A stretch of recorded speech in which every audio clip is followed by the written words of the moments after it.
Hello my friends, HM here. I make videos about topics that are important for whether the future will be better or worse. This video is about kill ratios in the Ukraine war, calculated for both equipment and personnel. So what does it mean if the kill ratio for a battle tank is 3.9 in Ukraine's favor? Well, it means that Ukraine is able to destroy or capture 3.9 Russian tanks for every tank that Russia is able to destroy or capture from Ukraine. Wars are lost because of low kill rates and they are won because of high kill rates, so it's a very important measure. Okay, but let's get started with this presentation first. Let's jump over to my PowerPoint here. The first slide here is straight to the point. I made a table here where I've calculated the losses of Ukraine and Russia from February 24th when the war started and up to June 15, 2023. And by the way, I should tell that I will be making a video like this every month where I update these data. And you can also download all my tables. All my information is open sourced and it's all available if you follow the links below the video, and you can download the Excel spreadsheet where I have this table and where I also have all the sources inside this table. But anyway, what can we see? Well, the first key observation we have is that for confirmed equipment losses of all kinds, Ukraine has managed to destroy 2.9 times more equipment than Russia. And we can see that down here, total equipment losses, it's 2.9. And in specific numbers, Ukraine has managed to destroy 10,660 pieces of equipment, of which 2,043 are tanks. And then we have armored vehicles has been 4,000. And yeah, you can see all the numbers down here. So Ukraine has destroyed 10,600 pieces of Russian equipment, and Russia has destroyed 3,645 pieces of Ukraine equipment. Then you divide these two with each other and you get 2.9 times more equipment that Ukraine has destroyed of Russia than Russia has destroyed of Ukraine equipment. And it's quite remarkable actually, because Ukraine's army is much smaller than the Russian army, and it's also lacking many modern weapons that Russia has to be more efficient at killing Ukraine equipment. For instance, Russia has much better airplanes than Ukraine has, and also Russia has numerous of long-range cruise missiles and other kinds of missiles that they can use to target Ukrainian positions. But despite of all that, Ukraine has managed to kill a lot more Russian material than the other way around. So it is quite remarkable. And also I should mention, you could say, why should we believe you at all? You just a random YouTuber who puts numbers up in a table. Well, I have them from a source that is well known and that is used by both parties, I assure you, in the war, both Russia and Ukraine. It's independent people who are making confirmed kills or losses for both sides. And I'll just bring in the website I got it from. It's this one. It's OREX, strange name. But they have it, and for instance, this is a page they have here for Ukraine equipment losses, and they are documenting it. The total is here. This is the tanks Ukraine has lost. They have a link for every single piece of equipment that has been lost. Let's click one of them, then some sort of web page open where this piece here was destroyed. So let's go back. Okay, so for every piece of equipment, there's a link so you can get to it and get it confirmed. And the same, now I'm clicking over to the Russian destruction here. That's a similar web page. Again, it's all confirmed down here with links to every kill that's made. So I say these data here is quite reliable. Also, they're not made by Ukraine, they're not made by Russia, they're made by independents who are meticulously combing the web for evidence that soldiers and other people have loaded up to the internet so it can be documented. So it's pretty good data. But let me get rid of this and get back to the table. So these are the confirmed Russian kills and confirmed Ukraine kills with pictures and documentation. I also have another website. It's Russian losses unconfirmed, and that's a website I have from the Ukraine military who say what they have destroyed of Russian material. It's a lot higher and it's probably too optimistic, but I still think that Ukraine is being more true about it, because that's kind of the experience throughout this war, that Ukraine has been fairly accurate when Ukraine army has said what they have destroyed of Russian stuff Whereas when Russia tells what they've destroyed of Ukraine stuff, it's complete nonsense. There are weapons that Ukraine don't even have, Russia say they have destroyed, and so it's full of inconsistencies. But with Ukraine's army's reports about the kills they made, it's not inconsistent at all. And you can see they are a lot higher. For instance, Ukraine army say they have destroyed almost 4,000 tanks by now, which is twice as the confirmed losses. We know that the real number of losses will be higher than confirmed losses because it's definitely not all tanks that can be verified with pictures. There's a lot of kills that isn't pictured at all. They're just destroyed. But Ukraine army would know it because there are soldiers reporting back that they had a kill, or the Ukraine army has pictures, evidence that shows it is destroyed, but they're not publishing this stuff on the internet because they don't want to compromise their sources and give any information that the enemy Russia can use against Ukraine. So that's how that is. So Ukraine has not published their own personal losses, but they have published their estimates of Russian losses that are 218,000 killed Russians and 654 wounded Russians. Now that wounded Russians is simply a multiplication by 3 of the 218,000 that Ukraine army believe they have killed of Russians. Normally when you have war, 3 times as many are wounded as are killed. So if you can have an estimate of how many you think you have killed, then you can also make a fairly accurate estimate of how many you have wounded. Ukraine hasn't announced how many killed they have in their own army for good reasons. They don't want to show it on a daily basis. They don't want to give Russia information about that, how successful their attacks are. But there is one way to estimate how many Ukrainian soldiers that have been killed, and that is simply to assume that the kill rate for the material losses that are confirmed by independent sources, that the kill rate for that is the same as it is for personal. That would be a reasonable assumption, and that means we can simply say, okay, if Russia's losses are those 218,000 soldiers, then we divide that with 2.9, which is the kill ratio for Ukraine in Ukraine's favor, and then we get the number of Ukraine soldiers killed. That would be 75,000 killed Ukraine soldiers and 224,000 wounded Ukraine soldiers. So a lot of people are dying, a lot of people are being wounded, that's for sure. But they still can go for quite many years, even at these kill rates, because if we look at the population of Ukraine and Russia, well, Russia's population down here is 145 million.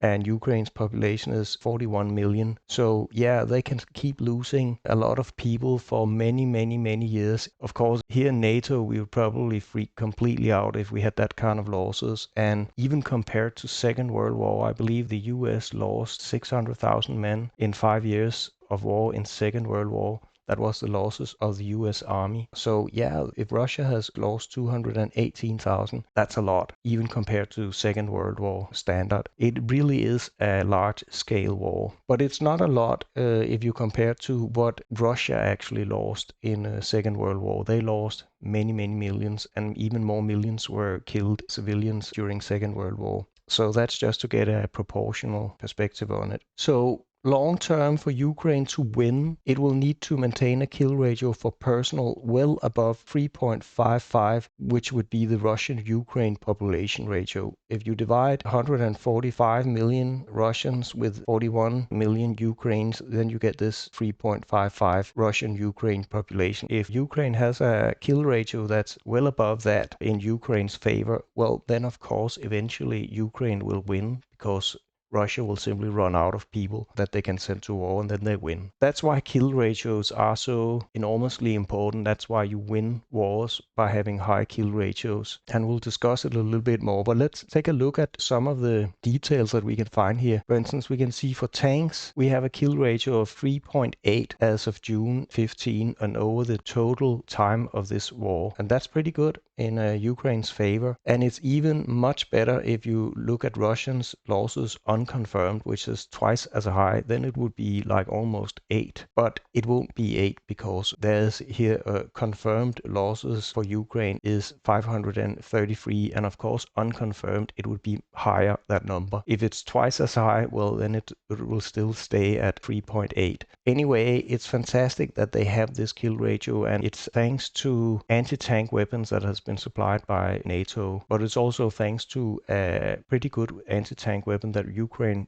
manufacture themselves. It's called Stukner, an anti-tank weapon that they have used a lot, and they have a lot of those. And what else can we say? Total armored vehicles, kill ratio a little less for that. An armored vehicle is, that could be infantry vehicles and armored personnel carriers and infantry fighting vehicles. And many of these are vehicles that transport troops around on the battlefield, and they're armored, of course, so they don't die from Schnabel and machine gun fire and stuff. That's a lot of it. It's 4,000 has been destroyed here for Russia, and 1,500 of those have been destroyed for Ukraine. So their kill rate is not as high. And what else can we say? There are total artillery pieces. The war started with Russia having an advantage of artillery that was just phenomenal. I think it was 20-1, so they had 20 times more artillery than Ukraine. And artillery is a main killer in most wars. It's not gunfire, machine guns, and it's really artillery that kills a lot of people. Now, this war has been different because there's been a lot of unmanned aerial vehicles and drones that has been used to kill, and it's definitely killing a lot more than in any previous war. That would be very interesting to study a little. There is actually one statistics down here. It says total unmanned aerial vehicles, and how many do we have of those? Confirmed kill is 246, and for Ukraine's confirmed kill it's 144, but these numbers are probably no good. As you can see, unconfirmed, Ukraine army has said they have destroyed 3,333 of these unmanned drones. So a lot more than 10 times more than what is confirmed. So I think the real number here is just a lot higher, and therefore we probably can't count much on this kill ratio, whether that's good or not. I think it's a hard one to observe. These are normally very small vehicles, so they're probably not filmed, and it happens so often that soldiers on the battleground don't really care to film it and upload it. It's not that interesting. They're all over the battlefield. Wrecks of small destroyed drones or drones that just fell down because they ran out of electricity or something or had a technical error. They have a very short life, these drones. What else can we say about this table? Yeah, there is this one here about airplanes. It has aircraft here and helicopters. And in terms of confirmed kill for aircraft, it's only 1.2. So Ukraine has destroyed 1.2 aircraft for every aircraft Russia has destroyed from Ukraine. And that's confirmed. Now, Ukraine army say they have shot down 314 Russian aircraft and only 82 are confirmed. I think it's higher, but Ukraine army has probably also exaggerated how many Russian airplanes they have shot down. Also, 1.2 is not high compared to the average kill ratio of 2.9. And it's not high because Ukraine's aircraft is very old compared to Russia's aircraft that are much better equipped, both with radars that can see further and also missile systems that have active radar homing, meaning that they don't use the radar of the aircraft to home in on another airplane they are targeting. Whereas Ukraine's anti-aircraft missiles, they have to point the nose of the airplane they are firing that missile from towards the enemy aircraft and keep doing it until it has been hit by the missile they are firing at the Russian aircraft because they have passive radar. So that's just one example of how they're much older. Plus their radars don't see as long, the Ukraine airplanes. That will hopefully change when Ukraine now get NATO aircraft F-16s and some pretty old aircraft, but it's still a big upgrade compared to the aircraft they currently have. Okay, but I think that's enough for this slide. But let's take the next slide here. It shows Russia's population in millions over time. And as you can see, the Russian population has dropped from year 2000. It simply dropped every year. And then it suddenly here shot up in 2015 when they invaded Ukraine for the first time and took Crimea from Ukraine and included the population of Crimea into their population statistics here. So it popped up, and that's why, of course, Putin did it. He didn't want Russia to lose its population, so he needed more territory, more people. And what could he do? Well, he could take a part of another country, and he did it. And then he did it again now with the invasion of Ukraine. But let's see how that will pan out for Russia this time. I think he'll lose everything, including Crimea. I certainly hope so. And Ukraine's population has been decreasing. It's a problem for all, you could say, poor countries that are not as attractive to immigrate to as Europe and United States. Europe and United States have increasing populations, but only because of positive net immigration, and also because we get older, so our population live longer, and therefore our population is not dropping. But the women we have in our population do not give enough birth for the population to grow. It's only because of outside immigration that we grow. That's a problem, and I should make a video about it. But that's not what this video about. It's about Ukraine and kill ratios. And you can see the Ukraine population here. If we divide it, we get this ratio of 3.55, which is Russia's population is larger by 3.55 to Ukraine's population. And of course, the kill ratios among personnel should be higher than that for Ukraine to win the war long term. And if they want to end the war sooner rather than later, then it should be much, much higher than 3.55 in Ukraine's favor. If it was 10 or 20, I guarantee you that Russia would think a lot about getting out of Ukraine as fast as possible, because they would be losing all of their youth in the Russian population, and of course they don't want that, so they would end the war. One thing where Russia is clearly winning every day over Ukraine is this GDP. You can see Russia's GDP, gross domestic product, that's a measure of the all economic activity in the country, is actually much higher in Russia than it is in Ukraine by 8.88 if you divide the latest available GDP measure from Ukraine. And the kill ratio, so to speak, the economic kill ratio, how much does Russia destroy or lose from this war, and how much does Ukraine destroy in Russia or lose from this war? Well, Russia does have more equipment, military equipment destroyed, so they spend a lot of money on that. But it's Ukraine who is feeling the brunt of the losses in terms of economics, because they have their power plants, their factories, their bridges, even residential buildings, supermarkets blown up and destroyed. And they have now, Russia just flooded a huge area of Ukraine and destroyed tens of thousands of houses in one single destruction there. So it's immensely costly for Ukraine, and much more than it is for Russia. If it wasn't for Ukraine getting pumped with aid from abroad, Russia would have taken Ukraine. We have to be clear about that. We need to support Ukraine or Russia will win, because it's a bigger country and they have currently they have the best weapons. They have long-range heavy-duty missiles that can flow in and blow up a lot of Ukraine stuff. But Ukraine has the best soldiers by far. Otherwise, their kill ratios wouldn't be that much in their favor.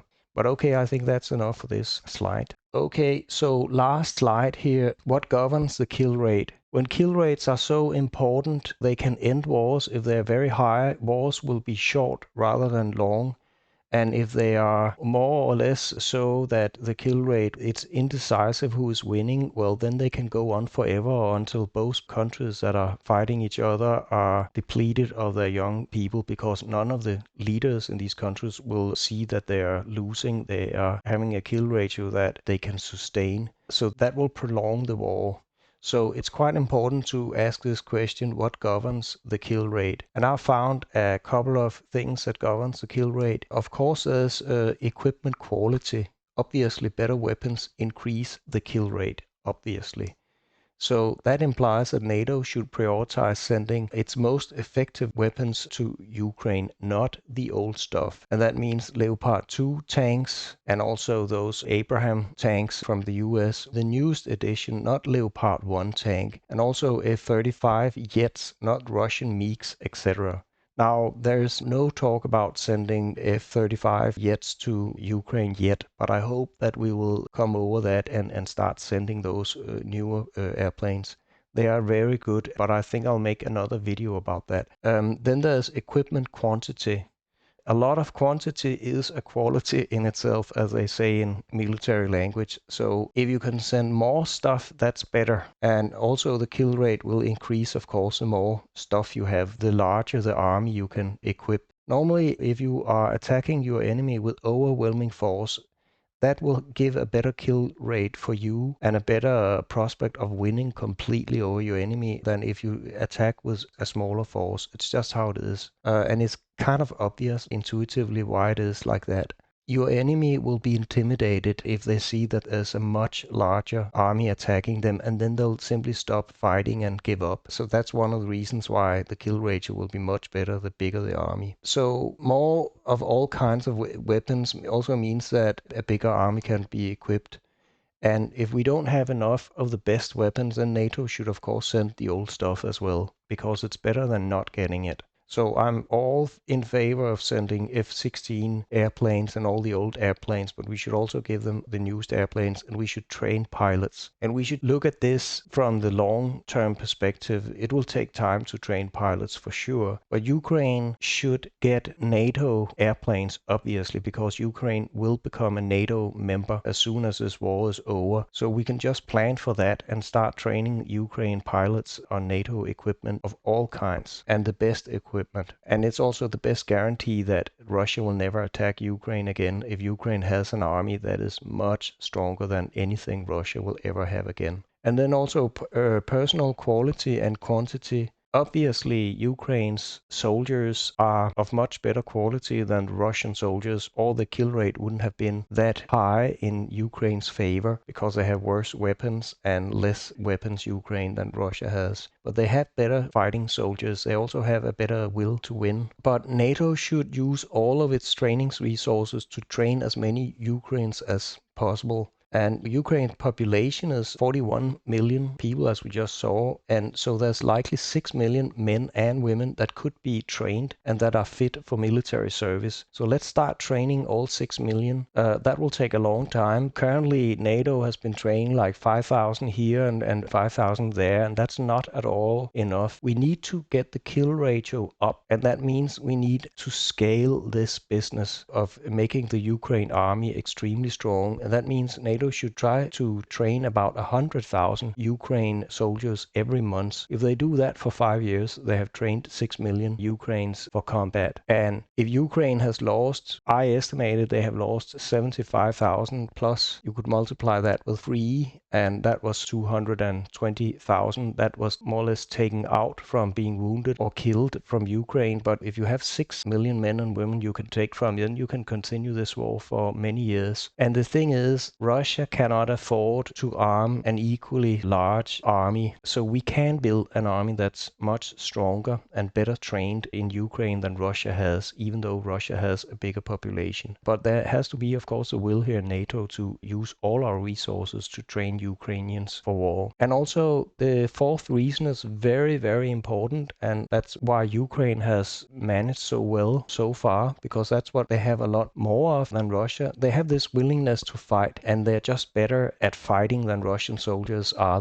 But there's more to it than that, than just willingness to fight. It's also the willingness to kill the enemy and do whatever it takes to be effective without restrictions of any kind. A problem for I know this is a controversial issue, but I have to say it. A problem for the US Army and Western armies is that we have all kind of conventions that we have signed about humanitarian this and that prevents our soldiers from just being super effective and kill the enemy as effectively as they can. And also they cannot intimidate the enemy. I think that's all fine, that we should have some gentleman agreements about how to fight a war. But what if you fight an enemy that doesn't respect these rules? Then you have an asymmetric war where you have basically deprived your own soldiers of an important tool to be effective on the battlefield, while your enemy doesn't obey the rules that your soldiers are obeying. And that means they become less effective. I'll give you an example of what I'm talking about here.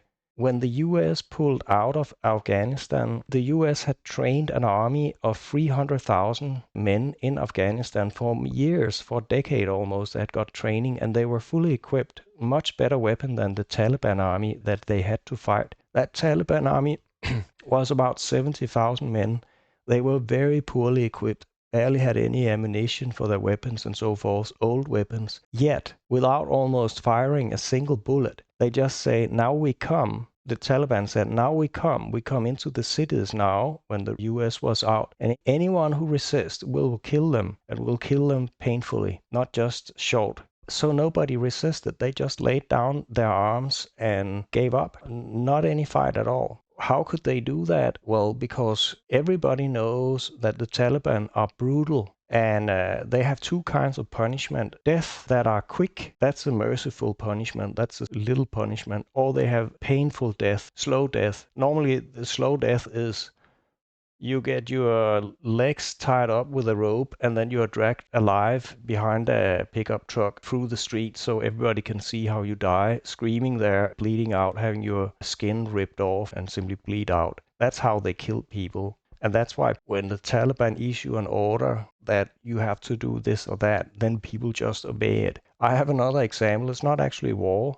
When they took over in Afghanistan, they also had an enormous drug abuse problem. Millions of Afghans were abusing opium, and they issued an order that by next week, we don't want anybody to abuse opium in this country, and everybody who defy our order will be killed slowly. And lo and behold, by next week, millions of Afghans overnight, they did a cold turkey, didn't take any drugs, and they were drug-free, because they knew that they would be tortured to death if they didn't obey that rule. So that's how they got rid of that problem.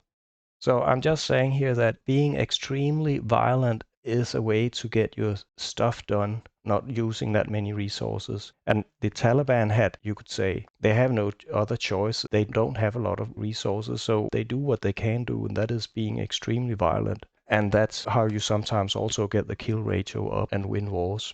And then, of course, willing to fight, they have the religious motive that they truly believe that they go to heaven if they die fighting. And same thing with my forefathers. I'm a Dane, so just a few generations back, 40 generations back or so, my forefathers were Vikings. They believed very much religiously that they would go to Valhalla and dine with the gods if they died fighting. Plus my Viking forefathers, they were violent. How could they win over the British army when they attacked England? Well, they were extremely violent, so people feared them. They could win the battle before it began simply through intimidation. That's sometimes how wars are won. But okay, I think that's enough. I have only left some sources here and attribution for previous slides, and now I'll bring in an Excel spreadsheet. Here you can see this table here I just had in my presentation, and if we roll down a little bit, you can see here I have a copy of this same table, and here I have all the sources, and you can click. I'll also put in a web page here so you can see what happens. If we click any of these, let's click that one, and you can see the link opens up in the web page from where I got that number from. So let's see for tanks. I have this Russian tanks. I click this one. That was for tanks.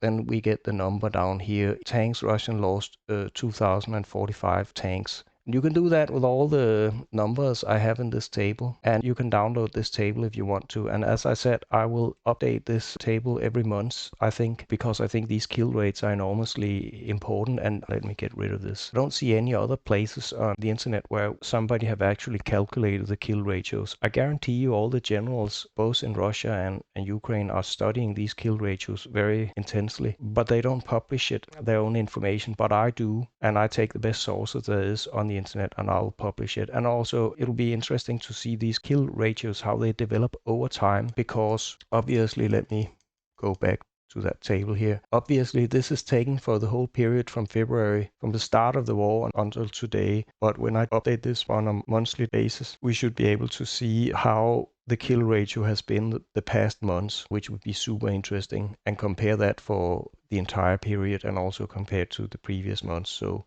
subscribe to my channel if you can. Help me get a little bit bigger here, and I'll make many more videos about all kind of stuff. You can go to my channel on YouTube and see all the things I'm talking about. I'm not just talking about war. I'm talking about artificial intelligence and computers and politics and philosophy and all kind of things. If you found this video interesting, consider giving it a thumbs up in order to support my channel, and also subscribe to my channel. Thank you very much for watching my video. I wish you a healthy and fulfilling life in freedom and democracy.